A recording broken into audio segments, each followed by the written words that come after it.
기도회 시작하겠습니다. 우리 오늘 본문 말씀은 출애굽기서 29장이 되겠습니다. 출애굽기서 29장 내용은요, 제사장의 위임식에 관련된 전체 내용입니다. 그래서 1절부터 9절까지 제사장의 위임식을 준비하는 과정 내용을 설명하시고, 그 다음에는 제사장의 위임식에 필요한 제사의 그 여러 가지 과정을 설명을 하고 있습니다. 마지막으로는 제사장이 이제 매일 어떻게 제사를 드려야 되는가에 대해서 기록하고 있습니다. 그 중에서 오늘은 제일 첫 부분 제사장의 위임식 준비 과정만 읽도록 하겠습니다. 1절에서 9절까지입니다. 내가 그들에게 나를 섬길 제사장 직분을 위임하여 그들을 거룩하게 할 일은 이러하니 곧 어린 수소 하나와 흠없는 수양 둘을 택하고 무교병과 기름 섞인 무교 과자와 기름 바른 무교 전병을 모두 고운 밀가루로 만들고 그것들을 한 광주리에 담고 그것을 광주리에 담은 채 그 송아지와 두 양을 함께 가져오라. 너는 아론과 그의 아들들을 회막문으로 데려다가 물로 씻기고 의복을 가져다가 아론에게 속옷과 에봇 받친 겉옷과 에봇을 입히고 흉패를 달고 에봇에 정교하게 짠 띠를 띠게 하고 그의 머리에 관을 씌우고 그 위에 거룩한 패를 다하고 관유를 가져다가 그의 머리에 부어 바르고 그의 아들들을 데려다가 그들에게 속옷을 입히고 아론과 그의 아들들에게 띠를 띄우며 관을 씌워 그들에게 제사장 직분을 맡겨 영원한 규례가 되게 하라. 너는 이같이 아론과 그의 아들들에게 위임하여 거룩하게 할지니라. 아멘. 오늘 29장 1절에서 9절 말씀은요, 하나님께서 이 아론과 그의 아들들에게 제사장의 직분을 맡기기 위해서 그들에게 제사장의 위임식을 하기 위한 준비 과정을 말씀하고 있습니다. 1절에서 3절까지는 제사장 위임식에 사용되어지는 제물을 가져오게 하시는데 수소, 즉 송아지죠. 그리고 수양둘과 그리고 무교전병, 그러니까 누룩을 넣지 않은 고운 밀가루로 만든 떡, 기름 바른 전병 이런 것들을 가져오게 하십니다. 이 수송아지는 속죄제에 사용되어지는 제물이고요. 수양은 주로 번제나 화목제에 쓰여지는 제물입니다. 그리고 무교전병 같은 경우에는 하나님 앞에 소제로 드릴 때에 사용되어지는 제물입니다. 이렇게 제물을 가져오게 하십니다. 위임식에 쓸 제물을 가져오게 하고 그 다음에 4절부터는 모세가 아론과 그의 아들들을 데리고 와서 회막문 앞에서 제일 먼저 하는 일이 물로 씻기는 일입니다. 이렇게 그들의 몸을 물로 씻긴다는 것은 물론 그들의 실제적인 몸만 씻기는 것이 아니라 그들의 몸과 영혼을 다 하나님 앞에 거룩하게 하기 위해서 씻긴다는 그런 모습을 하나님 앞에 또 백성들 앞에 보여주는 것입니다. 그렇게 함으로 그들이 실제 그들의 육신 영혼이 하나님 앞에 깨끗해지는 그 과정을 거치게 됩니다. 그리고 하나님께서 28장에 우리가 읽었던 제사장의 복장과 여러 가지 관과 띠를 하게 하십니다. 그래서 제일 먼저 보시면 속옷을 입히고 그 속옷 위에 에봇 받침의 겉옷을 입히고 그 위에 에봇을 입히고 에봇 앞에 흉패를 달고 그리고 띠를 띠게 합니다. 그 다음에 머리에 관을 씌우고 관 앞에 거룩한 패, 여호와의 성결이라고 적힌 거룩한 패를 달게 하시고 그 다음에 그 위에 관유를 붓게 하십니다. 기름을 붓는 거지요. 이 관유는 여러 가지 재료와 감람 기름을 섞어서 만드는데 그 양은 한 흰 정도를 그 머리에 붓는다고 합니다. 이렇게 향기 나는 기름을 부음으로써 하나님 앞에 제사장의 위임직을 하기 위한 준비를 마치게 됩니다. 이렇게 준비를 마치고 나서 그들에게 오늘 9절에 보시면은 이 제사장의 직분을 이 아론의 집에 넣는 자손들로 하여금 제사장의 직분을 감당하게 하시는데 이것이 이스라엘이 지켜야 될 영원한 규례라고 말씀하십니다. 그런데 우리 구약 성경의 역사를 읽어보면은 이 아론의 집안에서 나온 사람이 하나님의 제사장 직분을 해야 되는데 사사시대에 가면은 아무나 막 제사장으로 세워지기도 하죠. 그러다 보니까 하나님을 제사하는 게 아니라 우상을 세워서 제사하기도 하고 이렇게 타락하기 시작합니다. 심지어 왕정시대에 들어가면은 사울이 왕임에도 불구하고 자기가 제사장이 안 온다고 자기가 막 그냥 제사장의 일을 해버립니다. 제사를 드려버립니다. 이것이 그가 하나님 앞에 크게 잘못을 범함으로써 하나님 앞에 죄가 되었다는 사실을 우리가 역사를 읽어볼 수가 있겠습니다. 이렇게 하다가 이제 포로기가 끝나고 나서 에스라 시대에 와서 에스라를 통해서 대각성 회개 운동이 일어납니다. 그때 다시 한번 이제 아론 집안의 후손들로 제사장직을 하도록 이렇게 세우는 모습을 우리가 잠깐 볼 수가 있겠습니다. 하나님께서 이렇게 아론 집안의 자손들만 특별히 택해서 제사장 직분을 하게 하신 이유가 무엇일까요? 제가 방금 역사의 그 과정을 잠시 설명드린 것처럼 이 하나님을 섬기는 이 제사장의 제사의 일은 그 하나님이 택하신 사람만이 할 수 있도록 하심으로써 이 하나님의 제사 드리는 이 순서 절차 그 내용이 더럽혀지지 않도록 잘못되지 않도록 하고자 하는 하나님의 뜻이 거기에 담겨 있다는 사실입니다. 다른 사람들이 보기 좋게 이것저것 형상을 세워서 이것 다 하나님 앞에 죄였다는 사실을 우리 역사가 보여주지 않습니까?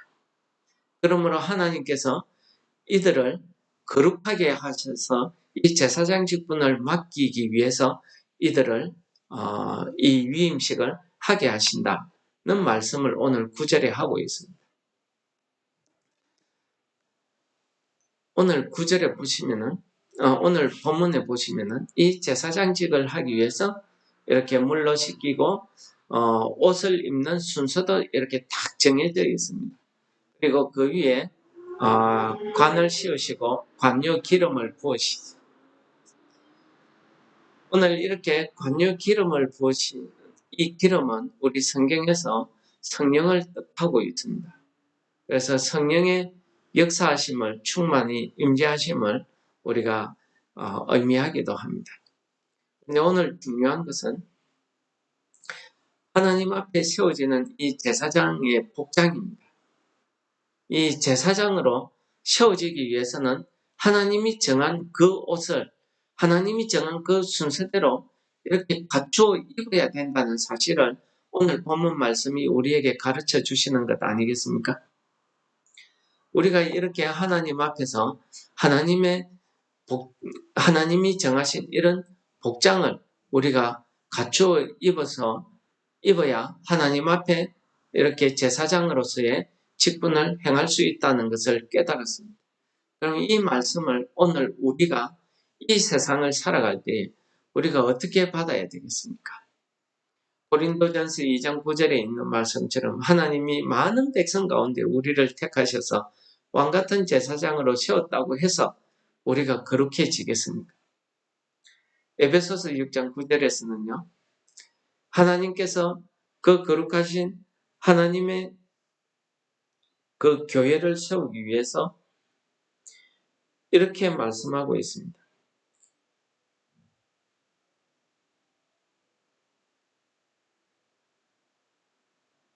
하나님께서는 이 거룩한 교회를 세우기 위해서 그들에게 그 하나님의 말씀으로 거룩하고 깨끗해지기를 이야기하고 있습니다. 그렇게 함으로써 하나님이 흠도 없고 주름 잡힘도 없고 티도 없는 그런 깨끗한 거룩한 하나님의 교회를 세우시겠다는 말씀을 하고 있습니다. 그렇습니다. 오늘 우리 성도 한 사람 한 사람은 하나님의 몸된 교회입니다. 이 하나님의 거룩하신 교회는 험도 없고 주름 잡힘도 없어야 되겠습니다. 우리가 그렇게 할 수 있는 것은요, 관유를 붙듯이 우리가 성령의 충만함을 입어야 된다는 사실을 우리에게 가르쳐 주시는 것 아니겠습니까? 그리고 또 한 가지 말씀을 드리자면은 에베소 6장에서는 우리에게 이 땅을 살아가는 우리에게 우리 성도로서 하나님 앞에 택함을 받은 제사장으로서 갖추어야 될 복장에 대해서 말씀하고 있습니다. 6장 10절입니다. 끝으로 너희가 주 안에서와 그의 힘의 능력으로 강건하여지고 마귀의 관계를 능히 대적하기 위하여 하나님의 전신 갑주를 입으라고 이야기하고 있습니다. 그렇습니다. 하나님께서 세우시는 이 땅의 거룩한 교회가 되시는 우리 성도 여러분 한 사람 한 사람에게 오늘 하나님 에베소 6장 9절에서 바울 사도는 하나님의 전신갑주를 입으라고 말씀하고 있습니다. 우리가 싸울 것은 혈과 육을 상대하는 것이 아니라 어두운 세상의 주관자들과 하늘에 있는 악한 영들을 상대하기 때문이라고 말씀하고 있습니다. 그러기 위해서 하나님의 전신갑주를 설명하는데 14절에 이렇게 이야기합니다. 그런즉 서서 진리로 너희 허리띠를 띠고 의의 호신경을 붙이고 평안의 복음이 준비한 것으로 신을 신고 모든 것 위에 믿음의 방패를 가지고 이로써 능히 악한 자의 모든 불화살을 소멸하고 구원의 투구와 성령의 검 곧 하나님의 말씀을 가지라. 이렇게 이야기하고 이것이 오늘을 살아가는 우리 성도들이 갖추어야 될 하나님의 복장이라는 사실을 말씀하고 있습니다. 전신갑주지. 마태복음 22장에서는 예수님께서 천국의 비유를 하시면서 이런 이야기를 들려주십니다. 어느 나라에 임금님이 천국 잔치를 베풀게 됐습니다. 그리고 손님들을 초대했죠. 그런데 그 초대한 손님들을 직접 종들을 보내서 데리고 오게 하니까 이야기합니다. 나는 오늘 집을 사서 안 되겠다. 나는 밭을 사서 안 되겠다. 나는 소를 샀기 때문에 시험하러 가야 되겠다. 나는 장가들어서 못 가겠다. 이런저런 핑계를 댑니다. 그러자 임금이 화가 나서 많은 종들에게 이야기합니다. 너희는 이제 온 산과 들로 거리로 나아가서 닥치는 대로 누구든지 데려와서 내 집을 채우라고 합니다. 그래서 종들이 나가서 많은 사람들을 데리고 와서 집을 채웁니다. 그런데 임금이 기분이 좋아서 그 모습을 보고 기분이 좋아서 이제 그 손님들을 구경하러 그 손님들 산 사이를 거닐게 됩니다. 그 거닐다가 보니까 그 손님들 중에 의복을 입지 않은 사람이 보입니다. 그래서 임금이 이야기합니다. 친구여 어찌하여 예복을 입지 않고 여기 들어왔느냐 하니 그가 아무 말도 못하더라. 그래서 사안을 시켜서 손발을 묶고 바깥 어두운 데 쫓으라고 이야기합니다. 거기서 살피울며 이를 갈미 있으리라고 말씀하시죠. 그리고 마태복음 22장 14절에 예수님께서 마지막으로 이 말씀을 하십니다. 청함을 받은 사람은 많은데 택함을 받은 사람은 적다는 것입니다. 여러분들, 오늘 제사장의 위임식의 복장은 그 당시에 많은 사람들로 하여금 하나님의 거룩하심을 보여주고 또 아론과 그의 아들들에게는 제사장의 직분을 행하게 하기 위함이었습니다. 오늘 우리는요, 많은 사람들에게 중에서 하나님께서 특별히 택함을 입은 왕같은 제사장이라는 사실을 가르쳐 주십니다. 오늘 하루를 우리가 살아갈 때 어떻게 해야 되겠습니까? 에베소서 6장에 있는 말씀처럼 하나님의 전신갑주를 입지 않고는 우리가 이 땅에 거룩한 하나님의 교회로 살아갈 수 없다는 사실을 말씀하고 있는 거 아니겠습니까? 그러므로 우리가 하나님의 거룩하신 교회로 세워져서 흠이 없고 주름 잡히지 않고 티가 없이 세워지기 위해서는 하나님의 점심 갑주를 입는 오늘 하루가 되시기를 축원합니다. 찬송하시겠습니다. 25장입니다. 면류관 벗어서 주 앞에 드리세 저 천사 기쁜 노래가 온 땅에 퍼지네 내 혼아 깨어서 주 찬송하여라 온 백성 죄를 속하신 만왕의 왕일세 면류관 벗어서 주 앞에 드리세 그 손과 몸의 상처가 영광 중 빛나네 하늘의 천사도 그 영광 보고서 고난의 신비 알고자 늘 흠모하도다 면류관 벗어서 주 앞에 드리세 온 세상 전쟁 거치고 참 평화 오겠네 주 보좌 앞에서 온 백성 엎드려 그 한량 없는 영광을 늘 찬송합니다.